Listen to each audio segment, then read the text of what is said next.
Picture this, it's 165 CE in Rome. You're 12 years old. You're a slave.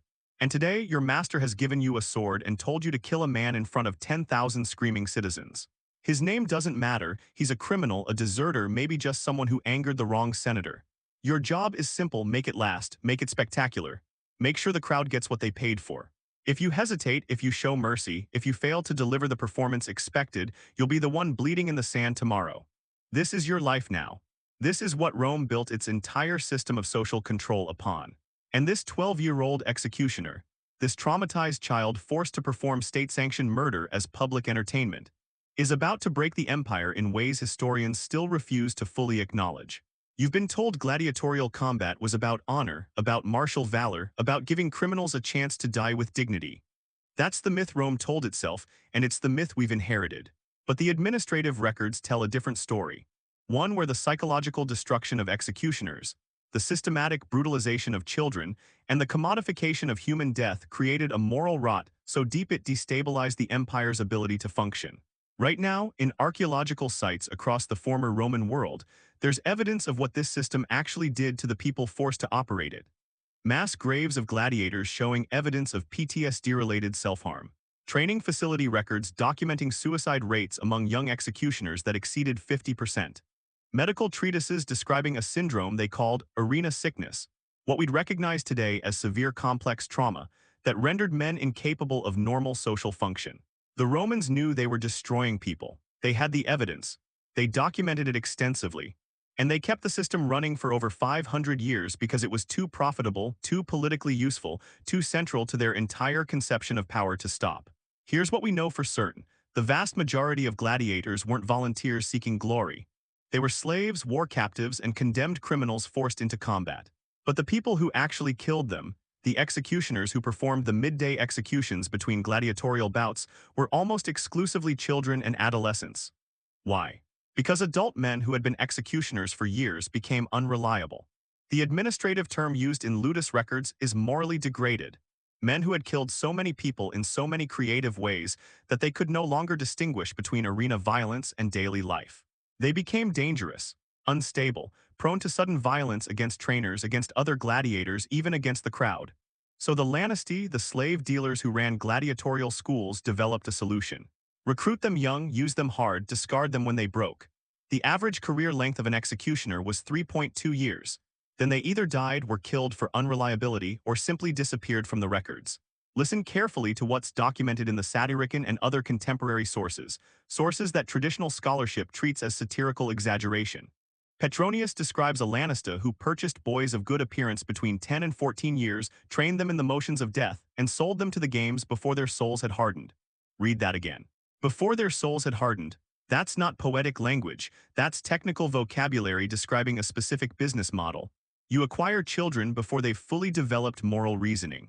You train them through systematic desensitization, forcing them to watch executions, then assist with executions, then perform executions under supervision. You break their natural human empathy through repetition and punishment until killing becomes mechanical. And you do this because children are easier to control than adults, more willing to obey authority, and less likely to develop the organizational capacity to resist. The evidence becomes even more disturbing when you examine the training regimens documented at gladiatorial schools like the one excavated at Pompeii. Graffiti in the barracks includes phrases like, "I killed my first at 12 and 23 executions before my voice changed." These aren't boasts. They're trauma markers, the compulsive need to quantify horror as a way of processing it.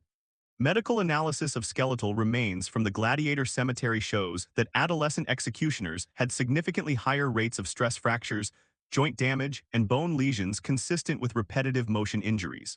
They were killing people, multiple people per day during major games while their bodies were still developing. The physical damage was catastrophic. The psychological damage was worse. Now understand the machinery that made this possible. Roman law explicitly permitted the use of slave children in any capacity their masters deemed appropriate. There was no minimum age for arena combat. There was no legal protection against forcing minors to commit acts of violence. The state didn't just allow this. It actively encouraged it through the provision of condemned criminals for execution and the granting of legal immunity to Lanisti for any deaths that occurred during training. If a 12-year-old executioner died from the psychological stress, that was a business loss, not a crime. If he killed himself to escape the horror, that was destruction of property, and the Lannister could sue his estate if he had one for financial compensation. Here's where it gets truly systematic. The arena wasn't just entertainment, it was pedagogy. Roman citizens brought their children to watch executions specifically to teach them about power, about the state's absolute authority, about what happened to people who challenged Rome. Educational treatises from the period explicitly recommend attending games as moral instruction for boys, to harden them against weakness, and teach them the just rewards of criminality. But to make that pedagogy work, the executions had to be elaborate, creative, and viscerally disturbing. Criminals were burned alive, torn apart by animals, crucified, drowned, dismembered. And the people performing these executions were children, children who had to think creatively about how to maximize suffering, how to keep a victim alive and screaming for as long as possible, how to time the death for maximum dramatic impact. The psychological literature from Rome itself documents what this did to them. Galen, the most influential physician of the Roman Empire, wrote extensively about arena sickness. He describes symptoms we'd recognize immediately: intrusive violent thoughts, inability to sleep, hypervigilance, emotional numbing, explosive anger, dissociation. He documents that executioners frequently experienced what he called doubling, the creation of a separate identity that could perform violence while the primary self remained passive. Modern trauma psychology would call this structural dissociation, a hallmark of severe complex PTSD. Galen recommended treatment involving opium, isolation, and philosophical instruction to restore the soul's natural balance. None of it worked. Once someone had killed dozens of people before age 16, there was no restoration. There was only management of decline. But here's what historians rarely mention because it complicates the narrative of Roman decline. These traumatized executioners didn't just suffer privately. They broke things. The military recruitment crisis of the late 2nd and 3rd centuries, the one that forced Rome to rely increasingly on barbarian foederati, was directly connected to the arena system. Young men who had been executioners were legally barred from legion service because they were considered psychologically unreliable in combat situations, requiring discipline and coordinated action. They could kill, but they couldn't be soldiers. Legion recruitment officers' correspondence survives describing the problem explicitly. The games produce excellent killers but poor soldiers. By the 3rd century, estimates suggest that between 15 and 20% of military-age male slaves in Italy had served as arena executioners at some point. That's tens of thousands of men who were legally enslaved, psychologically destroyed, and then rendered useless for the military function that Rome increasingly desperately needed. The economic consequences were equally catastrophic. Executioners who survived long enough to be manumitted, freed from slavery, almost never integrated successfully into civilian life. They couldn't maintain stable employment. They couldn't form families. They died young from suicide, alcoholism, or violence. Mortuary inscriptions from freedman cemeteries include heartbreaking epitaphs. He killed many but could not kill the memories. His hands were skilled but his heart was broken. The crowd cheered but the gods wept. These weren't criminals mourning criminals. These were traumatized people who had been used by the state and then discarded when they were no longer profitable. This is the part that breaks the conventional narrative of Roman virtue and decline. Rome didn't fall because of moral decay in some vague, abstract sense.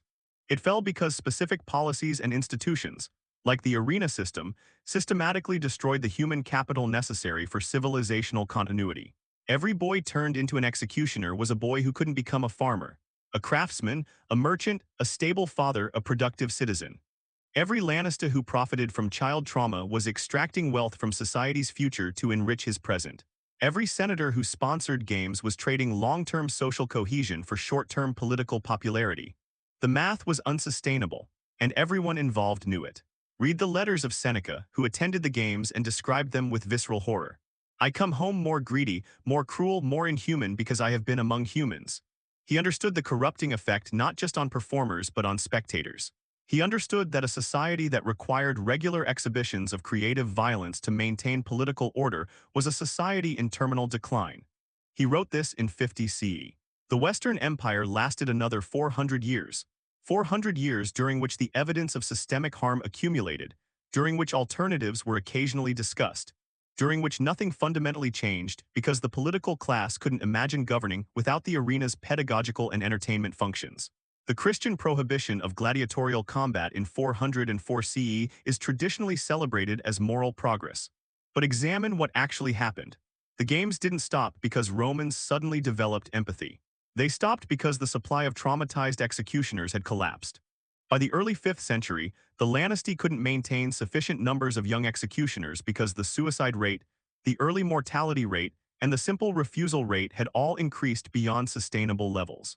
Boys who would have been forced into execution rolls in earlier centuries were instead fleeing to Christian monasteries, which offered legal sanctuary. The church didn't end the games through moral suasion. It ended them by providing an escape route for the children the games depended on. But the damage persisted. Modern archaeological analysis of post-Roman settlements in Italy and Gaul shows dramatically reduced population levels, reduced average lifespan, and increased evidence of interpersonal violence compared to earlier periods. The empire had spent 5 centuries teaching its population that human life was disposable, that violence was entertainment, that power meant the ability to inflict suffering. You can't run that experiment for that long and expect the lesson to simply disappear when the official policy changes. The brutalization was civilizational. It persisted in family structures, in social norms, in the casual acceptance of violence that characterized post-Roman Europe for centuries. Here's the evidence that makes this undeniable and connects directly to our contemporary moment. We have the skeletal remains, we have the administrative records, we have the medical treatises, we have the literary testimony. We can trace the specific policy decisions that created this system, the economic incentives that sustained it, and the psychological consequences that destabilized it. The Roman executioner wasn't an aberration. He was the logical product of a society that valued spectacle over human dignity, that treated children as commodities, that believed power required the public demonstration of absolute cruelty. And that society collapsed not because of barbarian invasions or climate change or currency debasement, though all those contributed, but because you cannot build lasting civilization on systematized trauma. Eventually, the traumatized break everything they touch. The executioners Rome created eventually killed Rome itself, not through rebellion, but through their sheer inability to become the farmers, soldiers, fathers, and citizens that survival required. The definitive truth is this: Rome didn't fall despite its glory. It fell because of what its glory required. The arena games weren't a symptom of decline, they were a cause. Every child forced to kill for entertainment was a child stolen from the future. Every traumatized executioner who couldn't function in civilian life was a hole in the social fabric. Every generation that grew up watching creative torture as pedagogy was a generation less capable of building rather than destroying. The 12-year-old executioner who broke Rome wasn't a single person. He was thousands upon thousands of children, systematically traumatized, used until they broke, and then abandoned to die young and bitter. Their collective damage is inscribed in the archaeological record, preserved in the legal codes, documented in the medical texts. We know what Rome did. We know what it cost. If you've learned anything from this investigation into Rome's systematic destruction of its own children through state-sanctioned violence, hit that subscribe button on Mythbusting, because we're going to keep uncovering the mechanisms of historical trauma that traditional scholarship prefers to frame as abstract moral decline. The warning signs are always there. The evidence is always preserved. And the question is always whether we're willing to look at what power actually requires and what it actually costs. So what uncomfortable historical truth should we investigate next? Drop your suggestions in the comments below.